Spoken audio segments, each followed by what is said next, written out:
Posible nang gamitin ang utak bilang CPU ng computer? Yo guys and girls, Midnight User here on Midnight Discoveries.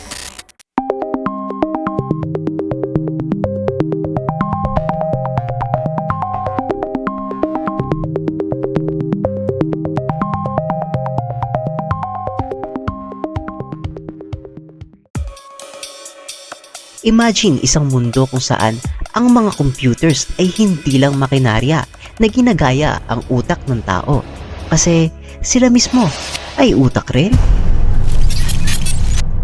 Sa kasalukuyan, pinag-aaralan ng mga scientifico ang biocomputers na pinapagana ng mga buhay ng brain cells.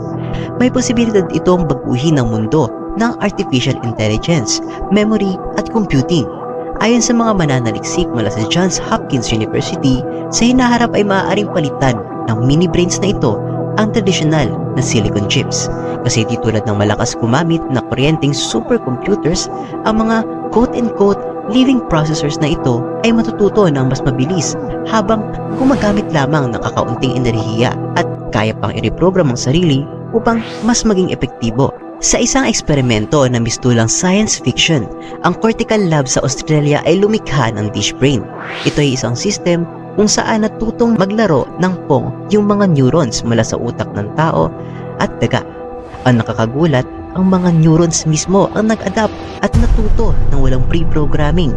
Ito ay isang bagay na hindi kayang gawin ng mga tradisyonal na computer. Hindi tulad ng AI na sumusunod lang sa utos ng programmer, posibleng magkaroon ng natural intelligence ang mga biocomputers.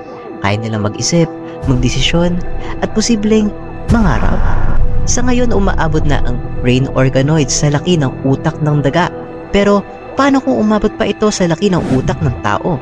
Maituturing pa ba natin itong computer o isang nilalang na may sariling buhay? Ang utak ng tao ay kayang mag-imbak ng 2.5 petabytes ng impormasyon. Ito ay katumbas ng 3 milyong oras ng palabas sa telebisyon.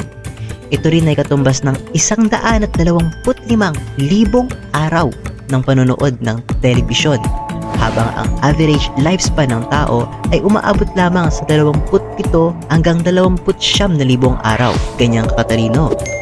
Smile na yan. Isipin mo, isang biocomputer na may ganoong kakayahan, nag-iisip na parang tao, pero nagpoproseso ng data tulad ng isang makina. Ito ba ang susi sa superintelligence? O baka naman binubuksan natin ng isang pinto na hindi natin dapat pasukin? Ano sa tingin nyo? Ito ba ang simula ng bagong revolusyon sa computing? O naglalaro tayo ng apoy na hindi pa natin ganap na nauunawaan? Guys and girls, drop your comments down below. That's it for now, as Midnight's users logging out.